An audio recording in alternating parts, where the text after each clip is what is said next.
প্রিয় কৃষিগুচ্ছ পরীক্ষার্থীরা, হোপফুলি তোমাদের প্রিপারেশন খুব ভালোভাবেই চলছে এবং তোমাদের প্রিপারেশন লেভেলটাকে 100% পর্যায়ে নিতে সুজিত স্পেশাল ব্যাচ যে ফিজিক্স এবং ম্যাথমেটিক্সের জন্য ক্লাস আয়োজন করছে তারই ধারাবাহিকতায় আজকে স্থিরতড়িতের এগ্রি জিএসটির কোশ্চেন সলভিং, মানে স্থিরতড়িৎ অধ্যায়ে টোটাল ওয়ান শট এমসিকিউ আকারে তোমাদের জিএসটি এগ্রির মতো করে পড়াবো।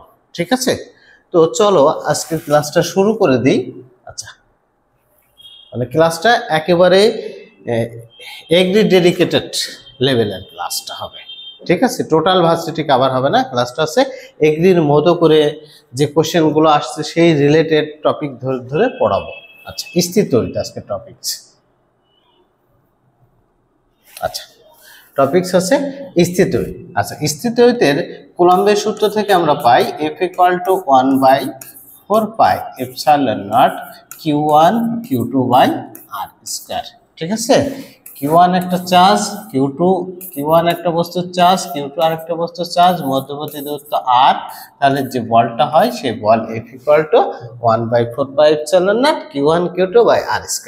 আচ্ছা, এখন আমাদের এখান থেকে যে মানগুলো জানতে হবে 1/4πε0 জানতে হবে না, আমাদের জানা আছে।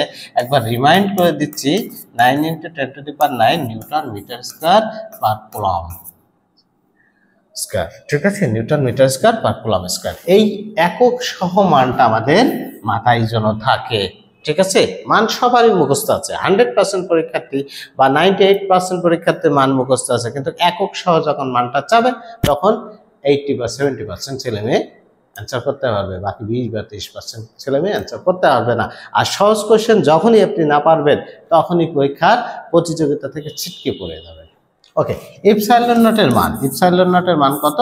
8.854 × 10⁻12 এর বিপরীত একক coulomb square per newton per metre square. ঠিক আছে, coulomb square per newton per metre.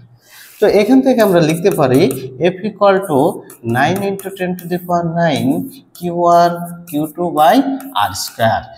বলটা হচ্ছে চার্জ দ্বয়ের গুণফলের সমানুপাতিক। কুলম্বের সূত্র থেকে বলটা পাই কি? চার্জ দ্বয়ের গুণফলের সমানুপাতিক এবং মধ্যবর্তী দূরত্বের বর্গের ব্যস্তানুপাতিক। চার্জ দ্বয়ের গুণফলের সমানুপাতিক মানে একটা চার্জকে দ্বিগুণ আরেকটা চার্জকে 3 গুণ করলাম, তাহলে আলটিমেটলি বল কত গুণ হবে? 2 × 3, আলটিমেটলি বল হবে 6 গুণ। মধ্যবর্তী দূরত্বের সাথে বর্গের ব্যস্তানুপাতিক, তাহলে এই দূরত্ব যদি দ্বিগুণ করি তাহলে 2 এর স্কয়ার, আলটিমেটলি 4, কিন্তু সম্পর্ক কেমন? ব্যস্তানুপাতিক, উল্টা যে হবে 1/4 গুণ। ঠিক আছে, ওকে। আমরা এই রিলেটেড কি কি কোশ্চেন আসছে এগ্রি জিএসটিতে গত 10 থেকে 15 বছরে, সেই এই রিলেটেড কোশ্চেনগুলো আমরা এখন সলভিংটা দেখব। চল, প্রথম কোশ্চেন, বায়ুতে এক কুলম্বে দুটি আধান পরস্পর হতে 1 কিলোমিটার ব্যবধানে অবস্থিত হলে এদের মধ্যকার বল কত হবে? কোশ্চেনটা BAU বাংলাদেশ এগ্রিকালচার ইউনিভার্সিটি 18-19 আসছে, 15-16 আসছে, আর একটা সালে আসছে। একই কোশ্চেন, একই মান, সবকিছু। কোশ্চেনটা আসছে 3 বার। ঠিক আছে, গত 10 বছরের পরীক্ষায় বাংলাদেশ এগ্রিকালচার বিশ্ববিদ্যালয়ের পরীক্ষায় 3 বার কোশ্চেনটা আসছে। তো কোশ্চেনটা সলভ আমরা সবাই জানি। F = 9 × 10⁹ Q1 Q2 R²। এক কুলম্বের দুইটি আধান, তার মানে 1 × 1, 1 কিলোমিটার দূরে অবস্থিত। আমরা ফিজিক্সে অঙ্ক করার সময় শিখেছি সবসময় SI এককে মান বসাবো, তাহলে কিলোমিটারকে আমি মিটার করব। আলটিমেটলি 9 × 10⁹ বাই 1 × 10⁶ ক্যালকুলেশন করলে প্লাস পার উপরে গেলে মাইনাস পার, তাহলে 9 থেকে 6 বার দিলে 3, 9 × 10⁻³ নিউটন। হ্যাঁ, 9 × 10⁻³ নিউটন। এখন অপশনে নিউটন নেই, অপশন আছে কিলো নিউটন। ঠিক আছে, তাহলে কিলো মানে 10⁻, এটা বাদ যাবে, 9 কিলো নিউটন।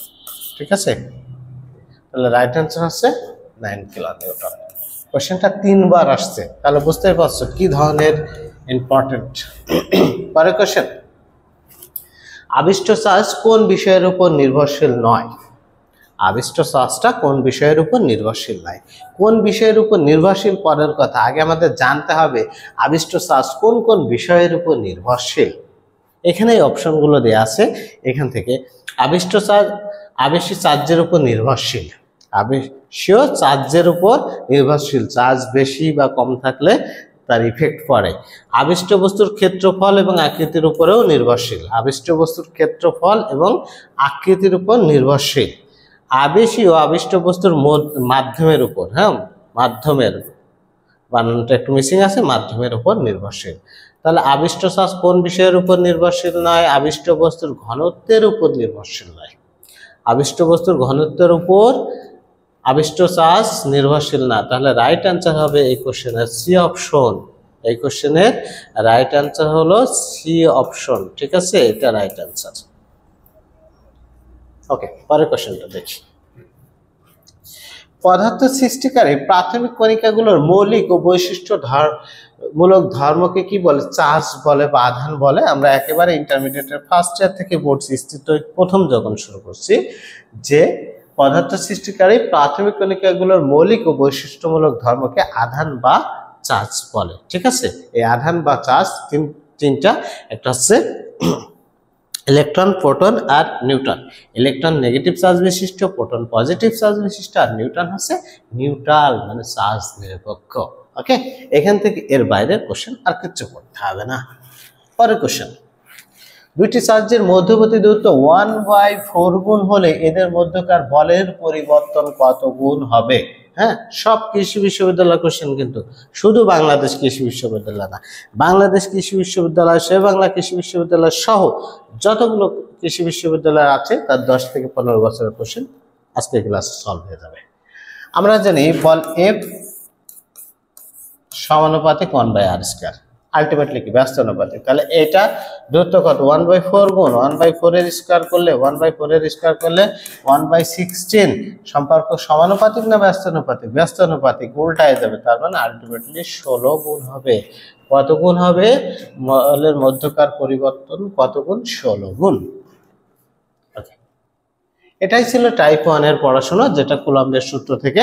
আমাদের ভার্সিটিতে অনেক কোশ্চেন ঘোরায় দিলেও কৃষি গুচ্ছতে এত ঝামেলা কোশ্চেন দেয় না, শুধুমাত্র 22-23 এর কোশ্চেনটাই ফিজিক্সের কঠিন ছিল, আদারওয়াইজ সবই সহজ থাকে। তো টাইপ 1 শেষ, এবার আসো টাইপ 2-তে। টাইপ 2-তে বলছে বিভব সংক্রান্ত। তো বিভব সংক্রান্ত কিছু কথাবার্তা আমরা আগে দেখে আসি। তড়িৎ বিভব V = 9 × 10⁹ Q/r। তড়িৎ বিভব V = 9 × 10⁹ Q/r।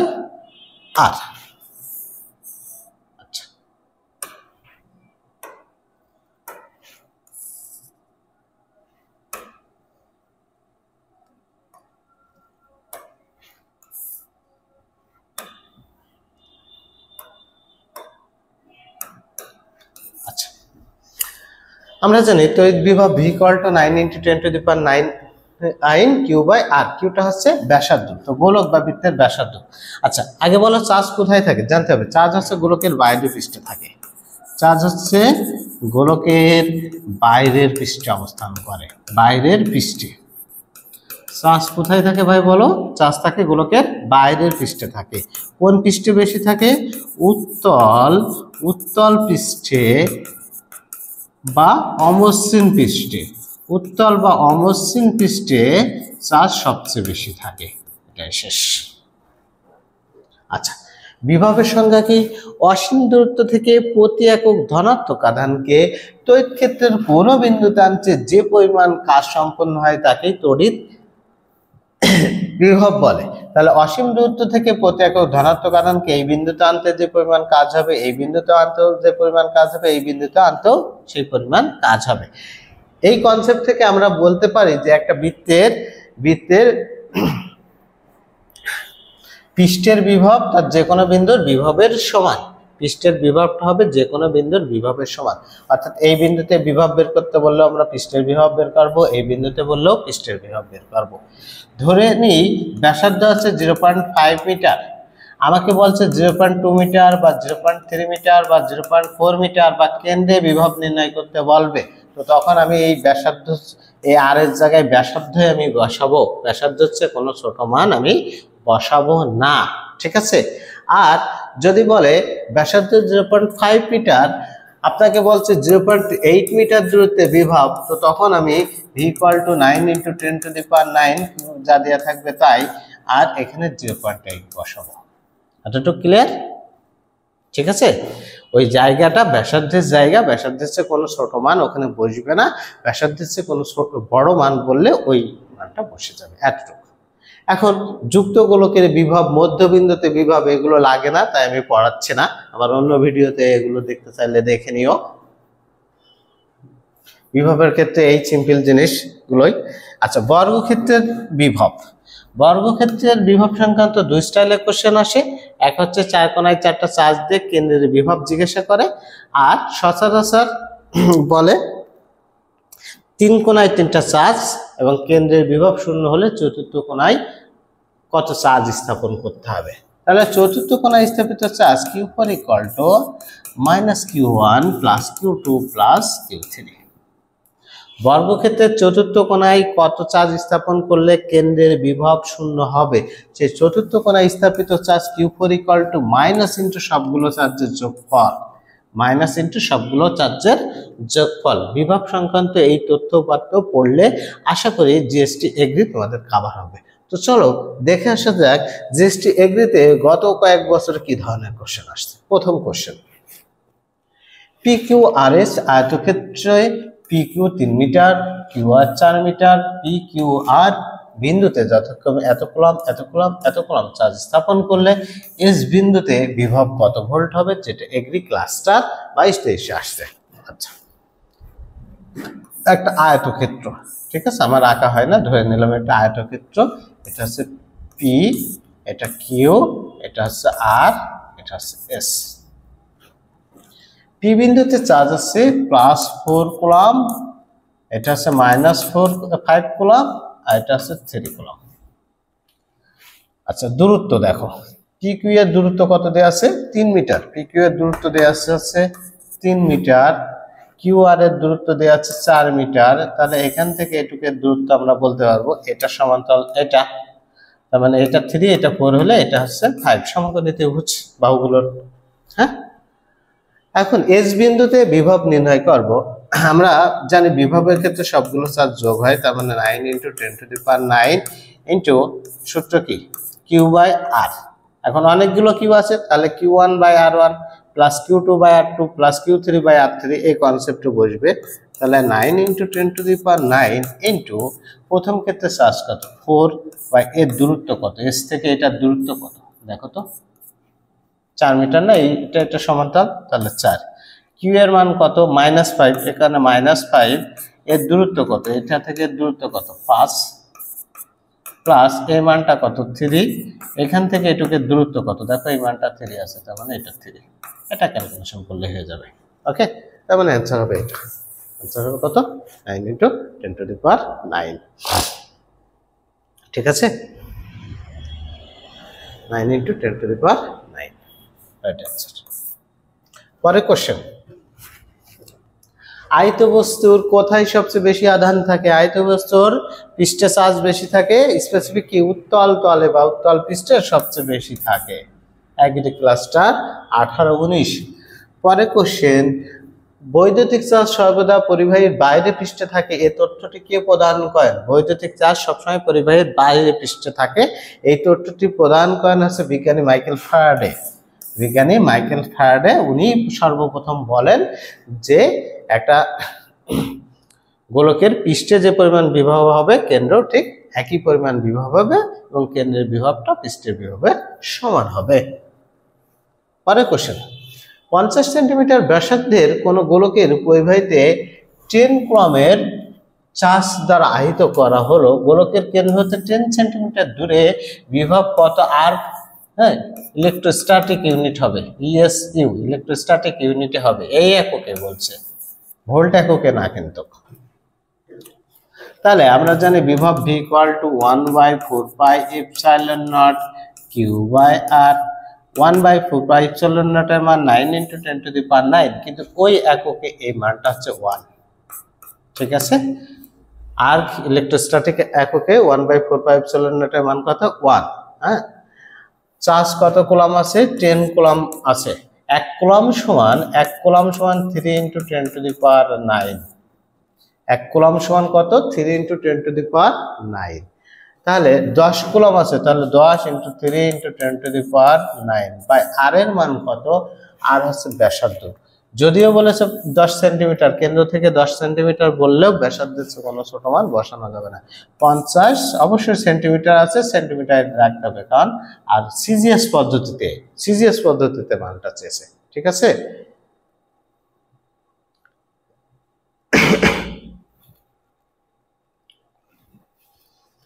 সিজিএস পদ্ধতিতে মানটা চেয়েছে, তাহলে আমরা পারবো, আশা করি ক্যালকুলেশনটা করে নেব। পরের কোশ্চেন দেখি, বলছে একটি গোলকের কেন্দ্রে বিভবের মান কত। একটি গোলকের কেন্দ্রে বিভবের মান কি পৃষ্ঠের বিভবের সমান হবে, পৃষ্ঠের বিভবের সমান হবে। আর প্রাবল্য বললে কিন্তু আবার শূন্য। পরের কোশ্চেন, আচ্ছা টাইপ 3 তে চলে আসলাম আমরা। তো চলো আর একটু পড়ে নিই তড়িৎ প্রাবল্য সংক্রান্ত কথাবার্তা। তড়িৎ প্রাবল্য ইকুয়াল টু 1/4 এর পরিবর্তে লিখবো 9 × 10⁹ Q/r²। তার মানে তড়িৎ প্রাবল্যটা হচ্ছে ব্যাসার্ধের বর্গের ব্যস্তানুপাতিক, ব্যাসার্ধের বর্গের ব্যস্তানুপাতিক। আর চার্জ থাকে কোথায়, গোলকের বাইরের পৃষ্ঠে। যেহেতু বাইরের পৃষ্ঠে চার্জ থাকে, গোলকের ভিতরে যে কোনো বিন্দুর প্রাবল্য শূন্য। গোলকের ভিতরে যে কোনো বিন্দুর প্রাবল্য কি হবে, শূন্য হবে, ঠিক আছে। গোলকের ভিতরে যে কোনো বিন্দুর প্রাবল্যের মানেই হচ্ছে শূন্য। ওকে, মনে করো ব্যাসার্ধ দেওয়া আছে 0.6 মিটার। তাহলে তোমাকে যদি বলে কেন্দ্রের প্রাবল্য কত, কেন্দ্রের প্রাবল্য হচ্ছে শূন্য, কেন্দ্রের প্রাবল্য শূন্য। এখানে কত, এখানে কত, এখানে কত, যে কোনো বিন্দু পৃষ্ঠের আগ পর্যন্ত যে কোনো বিন্দুর প্রাবল্যের মান শূন্য। পৃষ্ঠের আগ পর্যন্ত যে কোনো বিন্দুর প্রাবল্যের মান শূন্য। শুধুমাত্র পৃষ্ঠের প্রাবল্য বের করতে পারবো, তার আগে যে কোনো বিন্দুর প্রাবল্যের মান শূন্য হয়ে যাবে। এটা গেল। এখন তারপর বলছে এটা হচ্ছে Q1 চার্জ, এটা হচ্ছে Q1 চার্জ, এটা হচ্ছে Q2 চার্জ, মধ্যবর্তী দূরত্ব d। দুইটা চার্জের মধ্যবর্তী দূরত্ব d।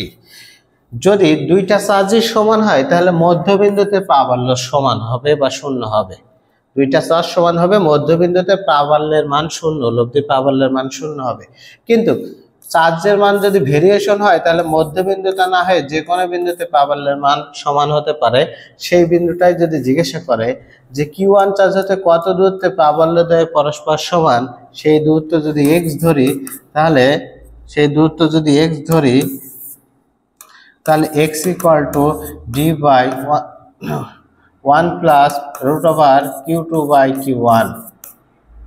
এক্সট্রা কি Q1 চার্জ হতে যে দূরত্বে প্রাবল্য দ্বয় পরস্পর সমান বা লব্ধি প্রাবল্যের মান শূন্য, সেই এক্সট্রা = d/1 + √Q2/Q1। Q1 প্রাথমিক চার্জ, Q2 হচ্ছে দ্বিতীয় চার্জ, আর d হচ্ছে দুইটা চার্জের মধ্যবর্তী দূরত্ব, ঠিক আছে। আশা করি আমরা এটা বুঝেছি। আর এটা বুঝলে এই রিলেটেড কি ধরনের কোশ্চেন আসছে আমরা একটু দেখে আসি। প্রথম কোশ্চেন প্রাবল্য সংক্রান্ত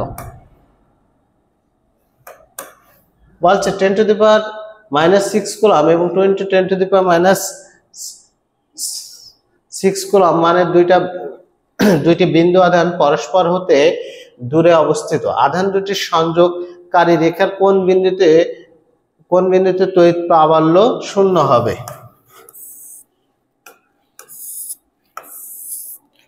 এখানে 10 × 10⁻⁻6 আর এখানে হচ্ছে 2 × 10⁻⁻6 কুলম্ব চার্জ আছে। আধান দুটির সংযোগকারী রেখার কোন বিন্দুতে, মনে করো Q1 চার্জ হতে এক দূরত্বে প্রাবল্য দ্বয় সমান হবে, তাহলে d/1 + √, কিছুক্ষণ আগে যে সূত্রটা দেখাইলাম Q2/Q1, dটা কত দূরত্ব দেওয়া আছে। আচ্ছা, দুটি বিন্দু আধান পরস্পর হতে দূরে অবস্থিত, একটা নির্দিষ্ট মান আছে। হ্যাঁ, এখানে মিচিং আছে, একটু বই দেখে নিও। d/1 1 plus root over Q2 কত 2 into 10 to the power minus 6, এটা কেটে যাবে না, তার মানে 2 থাকবে না। হ্যাঁ, এখানে 2 থাকবে না, তাহলে d বাই 1 প্লাস রুট 2 মানে 1.41। হ্যাঁ, তাহলে d বাই 2.41 যদি হয়, এটা মনে হয় পরস্পর 10 মিটার দূরত্বে অবস্থিত। বইটা একটু দেখে নিও, 10 মিটার দূরত্বে অবস্থিত, পরস্পর হতে 10 মিটার দূরত্বে অবস্থিত। তাহলে এখানে 10 কে 2.3 দ্বারা ভাগ করলে যে মানটা হয় সেটা, ঠিক আছে। ওকে, মেবি এখানে 10 হবে, পরেরটা দেখি। বাতাসে 10 কুলম্ব চার্জ হতে 1 মিটার দূরে কোন বিন্দুতে বৈদ্যুতিক প্রাবল্যের মান কত? বৈদ্যুতিক প্রাবল্যের মান equal to 9 into 10 to the power 9 Q by R square. Q কত 100 কুলম্ব, কত মিটার দূরত্বে 1 মিটার দূরত্বে 1 স্কয়ার, তাহলে 9 into 10 to the power 9 10 11 10 to the power 11 Newton per coulomb. 9 into 10 to the power 11 Newton per coulomb. কয় second লাগবে? সামান্য কিছু second লাগবে সমাধান করতে। পরের কোশ্চেন, 1 মিটার ব্যাসার্ধের একটি গোলাকার পরিবাহী পৃষ্ঠে 1 কুলম্ব চার্জ স্থাপন করলে কেন্দ্র হতে 0.5 মিটার দূরে তড়িৎ প্রাবল্যের মান কত? অঙ্ক করে মরে গেলে কিন্তু ক্যান্সার হবে না। দেখো, ব্যাসার্ধ কত 1 মিটার আর 0.5 মিটার দূরে তড়িৎ প্রাবল্যের মান বের করতে বলছে। তার মানে গোলকের ভিতর যে কোনো বিন্দুর প্রাবল্যের মান কত? 0। তাহলে প্রাবল্যের মান কত হবে? 0 হবে। সে বাংলা এগ্রিকালচার ইউনিভার্সিটি 7-8 আসছে। পরের কোশ্চেন দেখি, বাতাসের মধ্যে 100 কুলম্ব চার্জ থেকে 100 সেন্টিমিটার দূরে কোন বিন্দুতে বৈদ্যুতিক প্রাবল্যের মান কত? আমরা পারবো না, এটা অবশ্যই পারবো। চার্জ দেওয়া আছে, দূরত্ব দেওয়া আছে, তাহলে প্রাবল্য equal to 9 into 10 to the power 9 q কত 100, দূরত্ব কত আছে? হ্যাঁ, 100 সেন্টিমিটারকে মিটার করবো মানে 100 দ্বারা ভাগ করবো, তাহলে 1, ওই একই answer 9 into 10 to the power 11 9 into 10 to the power 11। Okay, পরের question, 1 into 10 to the power minus 3 kg ভরে একটি 16 বল এত চার্জে চার্জিত বলটিকে অভিকর্ষ, আচ্ছা টাইপ 4 এ চলে আসছে। হ্যাঁ, টাইপ 4টা এখানেই পড়া দিই। টাইপ 4 তড়িৎ প্রাবল্য equal to F by q. তড়িৎ প্রাবল্যের সংজ্ঞা থেকে জানি যে তড়িৎ ক্ষেত্রের কোন বিন্দুতে একক ধনাত্মক চার্জ স্থাপন করতে যে পরিমাণ বল প্রয়োগ হয় সেটা হচ্ছে তড়িৎ ক্ষেত্রের প্রাবল্য। বল এফ যদি ডিরেক্ট না দেওয়া থাকে, এর পরিবর্তে আমরা লিখতে পারি এমজি, তাহলে এমজি বাই কিউ। আবার তড়িৎ প্রাবল্যের সাথে বিভবের সম্পর্ক ভি বাই ডি। ঠিক আছে, খুব গুরুত্বপূর্ণ এটা, এই সূত্রটা। তড়িৎ প্রাবল্য equal to F by q equal to mg by q equal to V by d. এখন এখানে কি বলছে দেখো, এখানে বলছে ভর দেয়া আছে, একটি 16 বল এত কুলম্ব চার্জ আছে, বলটিকে অভিকর্ষ ক্ষেত্রে ঝুলন্ত অবস্থায় স্থির রাখতে হলে কত নিউটন পার কুলম্ব তড়িৎ ক্ষেত্রের প্রয়োজন? তড়িৎ ক্ষেত্রের মান জিজ্ঞাসা করছে, ভর দেওয়া আছে, তার মানে equal to mg by q লিখতে পারি, equal to mg by q. আর আচ্ছা, মান বসাই দিই। এম এর মান দেওয়া আছে 1 into 10 to the power minus 3 9.8, আর কি এর মান কত 2 into 10 to the power minus 4। এই পয়েন্টের জন্য নিচে আমি 10 লিখি। নিচে যদি 10 লিখি তাহলে দেখো তো 10 শূন্য মানে কি একটা প্লাস পার, মাইনাস 4 থেকে একটা প্লাস পার যুক্ত করলে 10 টু দি পাওয়ার মাইনাস 3, তার মানে এইটা আর এটা কেটে যায়, থাকে 98/2। 98/2 মানে 49। তাহলে কাঙ্ক্ষিত অ্যান্সার হচ্ছে 49। কাঙ্ক্ষিত অ্যান্সার কোনটা? 49 হবে। ঠিক আছে, পরের কোশ্চেন, এত নিউটন পার কুলম্ব মানের একটি সুষম তড়িৎ ক্ষেত্রে স্থাপিত একটি ইলেকট্রনের ত্বরণ কত? ইলেকট্রনের ত্বরণ চেয়েছে, ইকুয়াল টু কি m g by q, m g by m a যে কোনো একটা দিতে পারো। হ্যাঁ, তাহলে সেই ত্বরণটা চেয়েছে। এখানে যদি আমি এম এও দিই তাতেও কোনো অসুবিধা নাই, এম এও দিই তাহলে এটা চেয়েছে, তাহলে কি হবে ই কিউ বাই এম বসায় নেব আমরা। ঠিক আছে, ই এর মান দেওয়া আছে, কিউ হচ্ছে ইলেকট্রনের চার্জ, এম হচ্ছে ইলেকট্রনের ভর, বসায় দিও। হ্যাঁ, ক্লাসটা বড় হয়ে যাচ্ছে তাই একটু দ্রুত করার চেষ্টা করছি। পরের কোশ্চেন, একটি সুষম তড়িৎ ক্ষেত্রে 25 সেন্টিমিটার ব্যবধানে অবস্থিত দুটি বিন্দু এ ও বি এর বিভব পার্থক্য 150 ভোল্ট হলে তড়িৎ ক্ষেত্রের প্রাবল্য কত? তড়িৎ ক্ষেত্রের প্রাবল্য দেখো, বিভব সংক্রান্ত আছে, তড়িৎ ক্ষেত্রের প্রাবল্য চাচ্ছে, তাহলে আমরা জানি equal to V by D. এখান থেকে ভি এর মান কত 150, 25 ভোল্ট, আর এটা 25 সেন্টিমিটার। 25 সেন্টিমিটারকে মিটার করলে কত দ্বারা ভাগ করব? 100 দ্বারা ভাগ করব। তাহলে এটা একটা কাটাকাটি করলে কত? 5, 100 উপরে উঠেছে 500। ঠিক আছে, ভোল্ট পার মিটার বা নিউটন পার কুলম্ব যে কোনো একটা দিতে পারে, 500 ভোল্ট পার মিটার। সে বাংলা এগ্রিকালচার আসছে। পরের কোশ্চেনটা দেখি, একটি সুষম তড়িৎ ক্ষেত্রে 50 সেন্টিমিটার ব্যবধানে অবস্থিত দুইটি বিন্দুর বিভব পার্থক্য 200 ভোল্ট হলে তড়িৎ ক্ষেত্রের প্রাবল্য। আচ্ছা, এটাই কি দেখলাম? এটাই তো দেখেছিলাম। পরের কোশ্চেন, ইলেকট্রন ভোল্ট কিসের একক? ইলেকট্রন ভোল্ট হচ্ছে শক্তি বা কাজ, আর শক্তি আর তাপের একক সেম। ঠিক আছে, এইগুলোর একক এসআই একক আছে জুল, এসআই একক আছে জুল। এছাড়া আর একটা একক আছে ইলেকট্রোভোল্ট একক, ইলেকট্রন ভোল্ট। ওকে, এছাড়া আর একটা একক আছে কি? Electron volt. তাহলে ইলেকট্রন ভোল্ট একক কাজের হতে পারে, শক্তির হতে পারে, তাপের হতে পারে। অপশনের ভিতর কাজ আছে, তাহলে রাইট অ্যান্সার হচ্ছে কাজ। রাইট অ্যান্সার হলো কাজ। বাট কোন তড়িৎ ক্ষেত্রের প্রাবল্য কত হলে সেখানে একটি ইলেকট্রনের ওজনের সমান বল অনুভব করবে? তড়িৎ ক্ষেত্রের প্রাবল্য কত হলে ইলেকট্রনের ওজন, ওজন মানে কি? mg এর সমান অনুভব করবে। তাহলে তড়িৎ প্রাবল্য equal to mg by q. m কত? ইলেকট্রনের ভর কত? 9.1 × 10⁻31 কেজি। g হচ্ছে 9.8 বাই ইলেকট্রনের চার্জ 1.6 × 10⁻19 কুলম্ব। এক ডিজিট পয়েন্ট আছে, উঠে যায়। তাহলে হচ্ছে 91 দিয়ে 16 দ্বারা ভাগ করলে 5 16 80, 6 16 96। তাহলে 6 কিন্তু হবে না, 6 ঘরে হবে না, 5 16 80। 5 পয়েন্ট সামথিং অপশন খুঁজবো আমরা। 5 পয়েন্ট সামথিং, এখানে 8 পয়েন্ট সামথিং হবে না, এটা হবে না, এটা হবে না। রাইট আনসার আছে 5.57 × 10⁻11 নিউটন পার কুলম্ব। ঠিক আছে, সিলেট এগ্রিকালচার ইউনিভার্সিটিতে 1415-তে আসছে। পরের কোশ্চেন একই কনসেপ্ট, একটি সুষম তড়িৎ ক্ষেত্রে এত সেন্টিমিটার ব্যবধানে অবস্থিত দুটি বিন্দুর মধ্যে বিভব পার্থক্য এত হলে তড়িৎ ক্ষেত্রের প্রাবল্য কত? তড়িৎ ক্ষেত্রের প্রাবল্য ইকুয়াল টু V/D। এখান থেকে আমরা বসায় নেব। ওকে, পরের কোশ্চেন। আচ্ছা,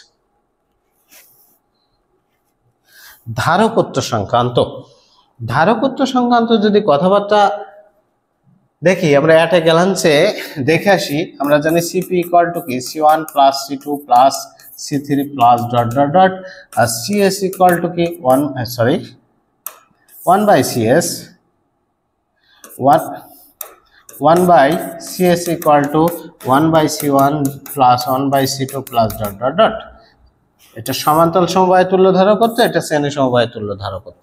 ওকে, এখন যদি অনেকগুলো ধারকের ধারকত্ব সমান থাকে তখন কিভাবে অঙ্ক করি? মনে করো 10টা ধারক আছে, 10টা ধারক আছে, 10টি ধারক, প্রত্যেকটি ধারকত্ব আছে 20 মাইক্রোফ্যারাড করে। 10টি ধারক, প্রত্যেকটি ধারকত্ব কত? 20 মাইক্রোফ্যারাড। এখন আমরা কি সবগুলো এমন করব না, যখন সমান ধারকত্ব দেয়া থাকবে তখন আমরা লিখতে পারি সিপি ইকুয়াল টু কি? NC, আর CS equal to C/N, CS equal to C/N, C/N, আর CP equal to N² CS। আমাদের সবার জানা আছে। কখন এটা ব্যবহার করতে পারবো? যখন বলবে সমান ধারকত্ব। সমান ধারকত্বের ক্ষেত্রে এই সূত্রটা আমরা ব্যবহার করতে পারবো। সমান ধারকত্বের n সংখ্যক ধারককে সমান্তরালে সাজাইলে হবে কি? NC, শ্রেণীতে সাজালে C/N, আর যখন শ্রেণী এবং সমান্তরাল দুইটার কথা বলা থাকবে তখন CP equal to N² CS, যখন শ্রেণী এবং সমান্তরাল দুইটার কথা বলা থাকবে। এখন এই উদাহরণটা যদি বলি, 10টি 20 মাইক্রোফ্যারাডের ধারককে সমান্তরালে সাজাবো, তাহলে কয়টা? 10টা। কয়টি? কত মান? 20। তাহলে এটা আনসার। এটার ক্ষেত্রে কত হবে? 20 মাইক্রোফ্যারাডের কয়টি ধারক? এটা। ওকে, এটার ক্ষেত্রে কত হবে? সিপি ইকুয়াল টু কয়টি? 10টি। তাহলে 10 এর স্কয়ার ইনটু CS মানে 100 গুণ। সমান্তরাল সমবায় ধারকত্ব শ্রেণী সমবায় ধারকত্বের 100 গুণ। এটা ভেরি ভেরি ইম্পর্টেন্ট। এই কনসেপ্টটা এগ্রিগেস্টের জন্য ভেরি ভেরি ইম্পর্টেন্ট, 100% ইম্পর্টেন্ট। কত পার্সেন্ট ইম্পর্টেন্ট? 100% ইম্পর্টেন্ট এই টাইপটা। ওকে, তাহলে চলো এই টাইপের কিছু অঙ্ক আমরা উদাহরণ দেখে আসি যে কোশ্চেনগুলো এসেছে তোমাদের জিএসটি এগ্রিতে। প্রথম কোশ্চেন, সমান ধারকত্বের দুটি ধারকের সমান্তরাল সমবায় থাকাকালীন ধারকত্ব শ্রেণীবদ্ধভাবে সমবায় ধারকত্বের কত গুণ। দেখো সমান্তরাল এবং শ্রেণী দুইটার কথা বলা আছে সমান ধারকত্বের ক্ষেত্রে। তাহলে আমরা জানি CP equal to N square CS. কয়টি ধারক ভাই বলো? দুইটি ধারক। তাহলে 2 এর স্কয়ার করলে সিপি ইকুয়াল টু 4 সিএস। কত গুণ হবে? সমান্তরাল সমবায় থাকাকালীন ধারকত্ব শ্রেণী সমবায় থাকাকালীন ধারকত্বের 4 গুণ। কত গুণ? 4 গুণ। বাউতে আসতে 12 13 সেশনে। পরে আসো সমান ধারকত্বের 3টি ধারকের শ্রেণী সমবায় সাজালে তুল্য ধারকত্ব প্রতিটি ধারকের কত গুণ। দেখো সমান ধারকত্বের 3টি ধারক শ্রেণীতে আছে, তাহলে শ্রেণীর ক্ষেত্রে আমরা সূত্র শিখলাম CS equal to C by N. C আছে ধারকত্বের মান কত? সমান ধারকত্বের 3টি ধারক শ্রেণী সমবায় সাজালে তুল্য ধারকত্বের কত গুণ। তাহলে এটা যদি 1 ধরি, কয়টি ধারক? 3টি ধারক, তাহলে 1/3 आंसर। ঠিক আছে, সিম্পলি প্রত্যেকটা ধারকত্ব যদি 1 ধরি তাহলে 3টার ক্ষেত্রে 3 দ্বারা ভাগ 1/3। দেখো বাউতে আসছে 11 বার, আগের কোশ্চেন দেখলাম বাউতে 12 13, তার মানে একই টাইপের কোশ্চেন পরপর 2 বার আসছে। পরের কোশ্চেন বাউতে আসছে 10 11। দেখছো আমি তো বলছি 1000% ইম্পর্টেন্ট এগুলো জাস্ট এগ্রির জন্য। একই মানে সমান মানে 3টি ধারককে সমান্তরাল সংযোগের ধারকত্ব শ্রেণীবদ্ধভাবে থাকাকালীন ধারকত্ব কত গুণ আমরা জানি না। CP equal to N square CS আর সিপি ইকুয়াল টু কয়টি ধারক? 3টি ধারক, 3 এর স্কয়ার করলে 9। তাহলে তুল্য ধারকত্ব কত গুণ? 9 গুণ। কত গুণ হবে? 9 গুণ হবে। ওটা দেখি। একই মানে 3টি ধারকের সমান্তরাল সংযোগে ধারকত্ব শ্রেণীবদ্ধ সংযোগে থাকাকালীন ধারকত্বের কত গুণ। আচ্ছা বাউতে 5 6 আসছে, একই কোশ্চেন কপি পেস্ট হয়েছে নাকি না?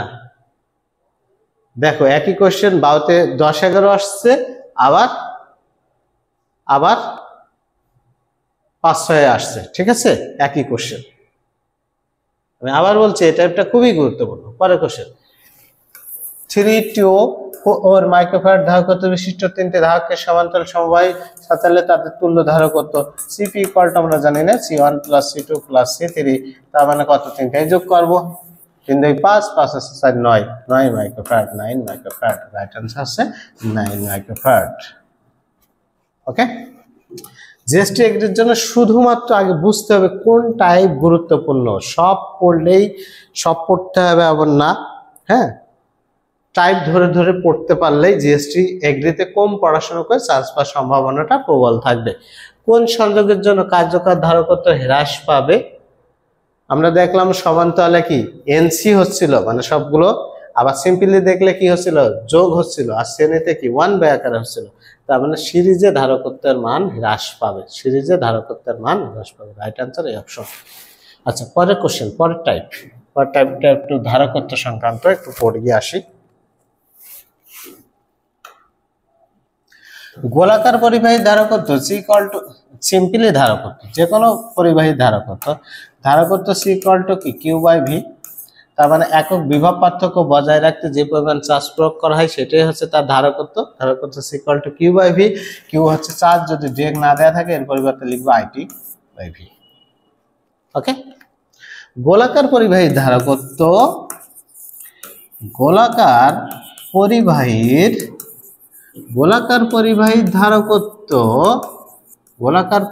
ধারকত্ব C equal to 4 pi epsilon naught K R বা C equal to 4 pi epsilon naught R. আচ্ছা কে নিয়ে আগে কথা বলি। কেটাকে বলা হয় পরাবৈদ্যুতিক ধ্রুবক বা ডাইইলেকট্রিক কনস্ট্যান্ট। সেটা হচ্ছে ধারকত্বের সাথে সোজাসুজি আছে, সমানুপাতিক সম্পর্ক। এই ডাইইলেকট্রিক কনস্ট্যান্ট বায়ু বা শূন্য মাধ্যমে কে এর মান কত? 1।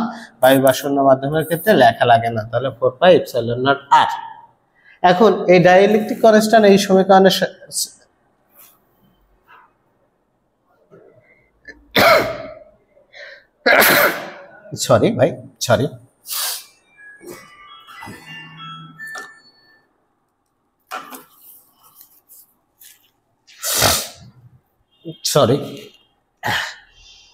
ডাইইলেকট্রিক কনস্ট্যান্টটা ধারকত্বের সাথে সমানুপাতিক সম্পর্কে সম্পর্কযুক্ত। তাহলে এটা ছিল কত 1, এটা যদি বলা হয় ডাইইলেকট্রিক কনস্ট্যান্টের মান 4 গুণ করা হয়েছে তাহলে ধারকত্ব কত হবে, ধারকত্ব 4 গুণ করা হবে। ডাইইলেকট্রিক কনস্ট্যান্টের মান 10 গুণ হয়েছে তাহলে ধারকত্ব 10 গুণ বৃদ্ধি পাবে, এগুলো আমরা পারবো। আবার এখান থেকে বলতে পারি গোলাকার পরিবাহী ধারকত্ব তার ব্যাসার্ধের সমানুপাতিক, গোলাকার পরিবাহী ধারকত্ব তার ব্যাসার্ধের সমানুপাতিক, অনেক গুরুত্বপূর্ণ একটা কথা, এগুলো তো ফিক্সড, ঠিক আছে। পৃথিবীর ধারকত্ব কত, পৃথিবীর ধারকত্ব আমরা মুখস্থ করবো, এই সমীকরণে বসাইলে পৃথিবীর ব্যাসার্ধ ফিক্সড, 4πε0 মানের ফিক্সড, তাহলে পৃথিবীর ধারকত্ব ফিক্সড, সেটা মুখস্থ করবো 711 মাইক্রোফ্যারাড। পৃথিবীর ধারকত্ব কত ভাই, 711 মাইক্রোফ্যারাড। তোমরা যখন বসে পড়ছো তখন হচ্ছে বসে পড়বা, যে একবার কোশ্চেন সলভ করতে গেলে তখন বিষয়টা দেখবা, আর যদি তোমরা মাথায় রাখার চেষ্টা করো আগামী 1-2 মাস মাথায় থাকবে, ঠিক আছে। এবার আসো সমান্তরাল পরিবাহী ধারকত্ব সম্বন্ধে কথা বলি। সমান্তরাল পরিবাহী ধারকত্ব C =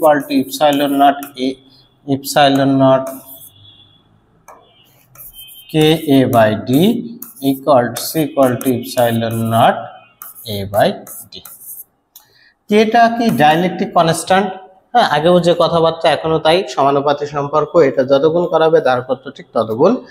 আচ্ছা, বায়ু বা শূন্য মাধ্যমে এক হয় তাই লিখিনি, এটা কি এরিয়া ক্ষেত্রফল, ডিটা হচ্ছে দূরত্ব, এ হচ্ছে ক্ষেত্রফল, ডিটা হচ্ছে দূরত্ব।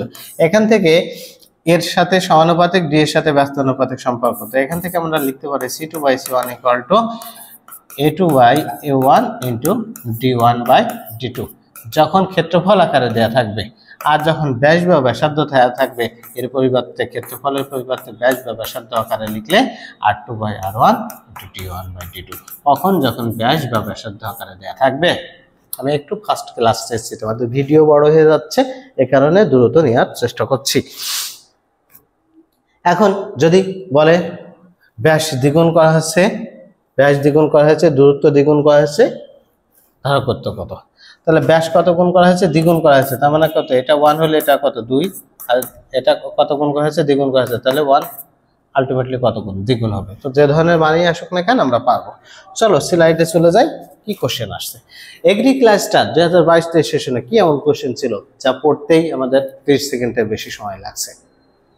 এ ও বি দুটি সমান্তরাল পাত ধারক, উভয় ধারকে প্রতিটি পাতের ক্ষেত্রফল, উভয় ধারক, হ্যাঁ দুইটি ধারক, তার প্রত্যেকটার ক্ষেত্রফল দেওয়া আছে 1.5 মিটার স্কয়ার এবং পাতদ্বয়ের মধ্যবর্তী দূরত্ব 0.015 মিটার। ধারক দুটিকে শ্রেণীর সমবায়ে যুক্ত করলে তুল্য ধারকত্ব কত মাইক্রোফ্যারাড হবে। ধারক দুইটার কি ধারকত্ব দেওয়া আছে যে শ্রেণী সমবায়ে যুক্ত করব না, অন্য তথ্য দেওয়া আছে, সমান্তরাল ধারক দেওয়া আছে, সেখান থেকে আমরা আগে সমান্তরাল ধারকের ধারকত্ব বের করে নেব। কি বের করে নেব, সমান্তরাল ধারকের ধারকত্বটা বের করে নেব, নেওয়ার পরে আমরা তুল্য ধারকত্ব, তাহলে C= আমরা লিখতে পারি ε0A/D, ε0 এর মান 8.854 × 10⁻12, এটা কি ক্ষেত্রফল দেওয়া আছে 1.5, ডি হচ্ছে দুইটার মধ্যবর্তী দূরত্ব 0.015, ওকে। এখন এটা ক্যালকুলেশন করার চেষ্টা করি, এইটাকে এখানে যদি আমি পয়েন্ট নিতে পারি তাহলে এটা কাটতে পারবো। পয়েন্ট নিতে হলে দেখো তো, আগে সংখ্যাটা ছোট ছিল, তার থেকে আমি কি করছি, বড় করছি, কয় ঘর বড় করছি, 2 ঘর বড় করছি। হ্যালো, আমি অনলাইন ক্লাসে আছি, হ্যাঁ আমি অনলাইন ক্লাসে আছি, পরে কোন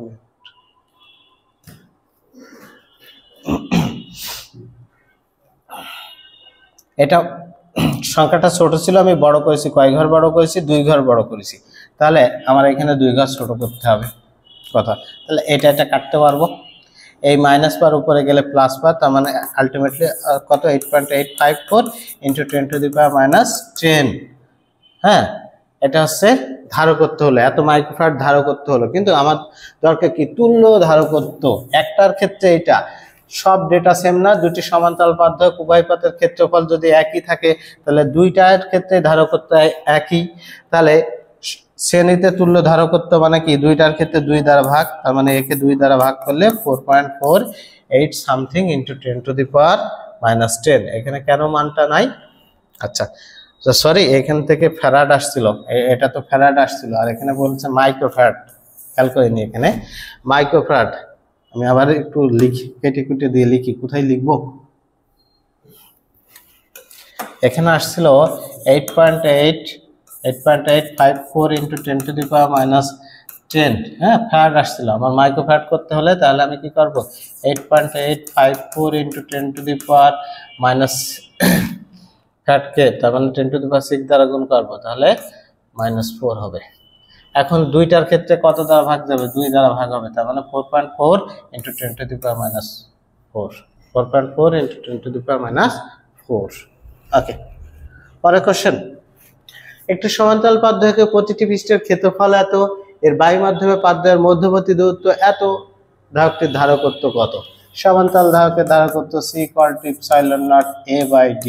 এখন আমরা পারবো না, ক্ষেত্রফলের মান দেওয়া আছে, এটার মান দেওয়া আছে, আমরা বসায় নেব একটু। ইপসাইলন নটের মান 8.854 into 10 to the power minus 12, এটা এরিয়া, ক্ষেত্রফল 2, দূরত্ব কত 0.02, এই পয়েন্টের জন্য এখানে কত 100, পয়েন্টের পর দুইটা সংখ্যা তাই 100, এটা কাটবে, তাহলে 8.854 ইন্টু 10 টু দি পাওয়ার, এখানে দুইটা শূন্য মানে প্লাস পাওয়ার দুইটা, তাহলে 10 to the power minus 10, 8.854 into 10 to the power minus 10, third right answer. ঠিক আছে, দেখো একই স্টাইলে কোশ্চেন বারবার আসছে। পরের কোশ্চেন, ধারকের দুটি পাতের মধ্যবর্তী স্থানে দ্বিতড়িৎ স্থাপন করলে ধারকত্বের কি পরিবর্তন ঘটবে?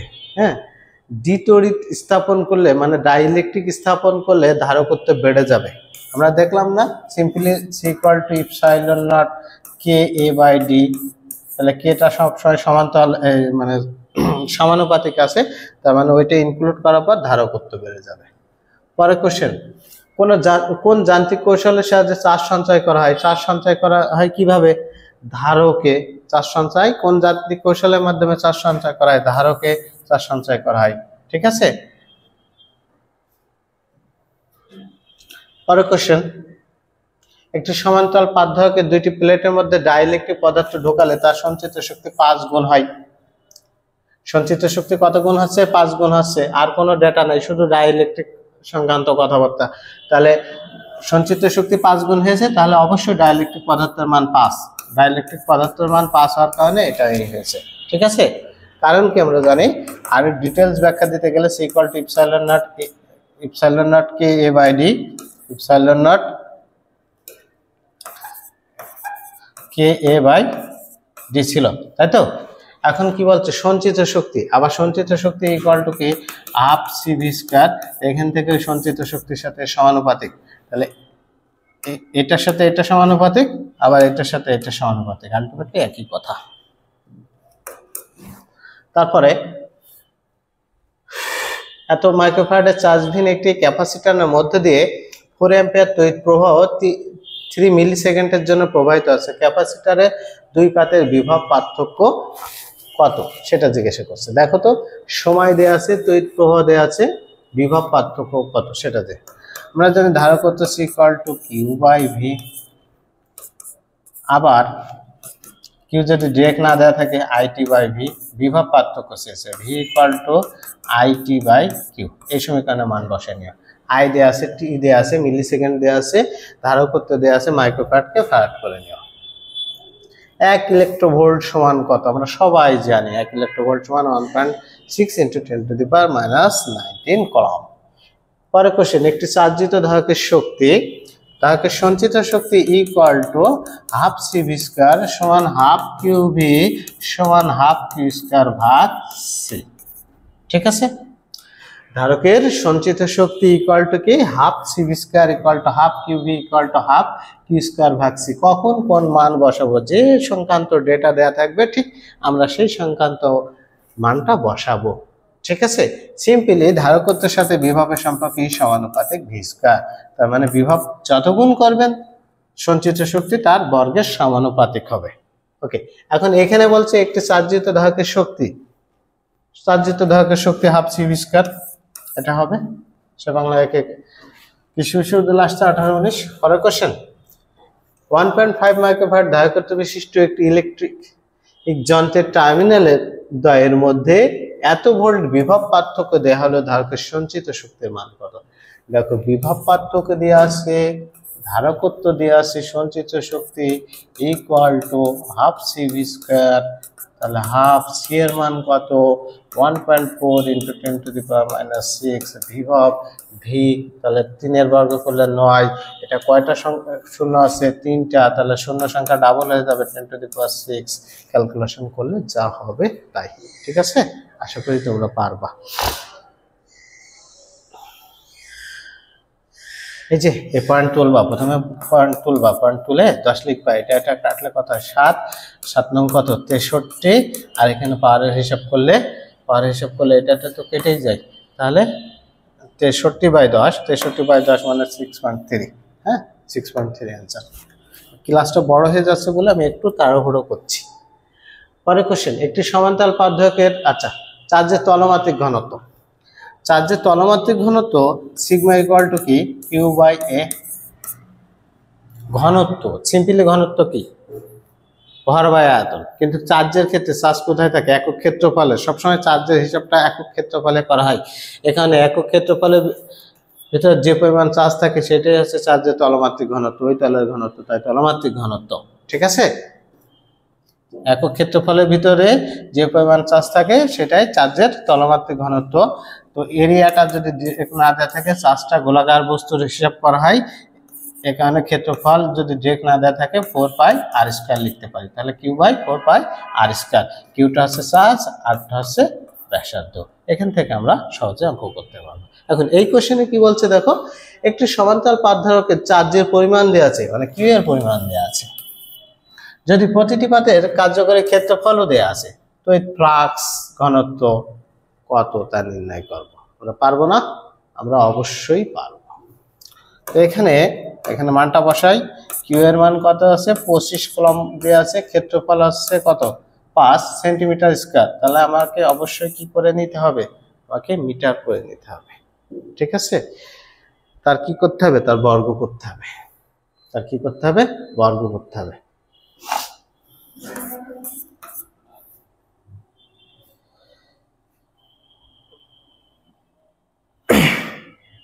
ওকে,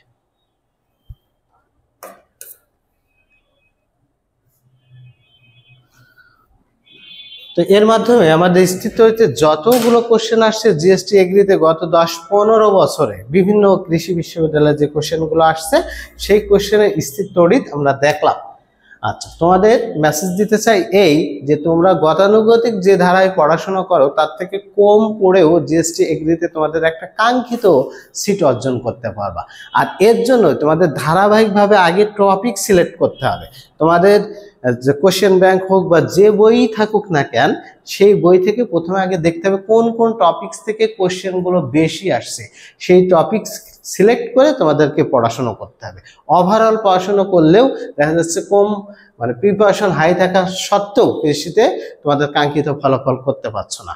তোমরা হয় কোশ্চেন ব্যাংক দেখে টপিক সিলেক্ট করে পড়তে পারো, অথবা আমার এই ভিডিও নিয়মিত দেখলে আমি চেষ্টা করব এই 1 মাসের ভিতরে তোমাদের সকল মানে জিএসটি এগ্রির জন্য যত প্রকার ক্লাস লাগে তোমাদেরকে দিব। এর জন্য তোমরা আমার চ্যানেলটা সাবস্ক্রাইব করে সাথে থাকো, হ্যাঁ। আর যে কোনো কিছুই বেশি বেশি শেয়ার করলে বেশি বেশি কেয়ার, তাই তো? তোমরা যদি আমাকে শেয়ার করো আমি তো তোমাদের বেশি কেয়ার নেবই। গিভ অ্যান্ড টেক, জগতের সবকিছু ভাই গিভ অ্যান্ড টেক, তাই তো? সবাইকে শুভকামনা জানিয়ে আজকের ক্লাস শেষ করছি। ওকে ভাই, ভালো থাকবে তোমরা।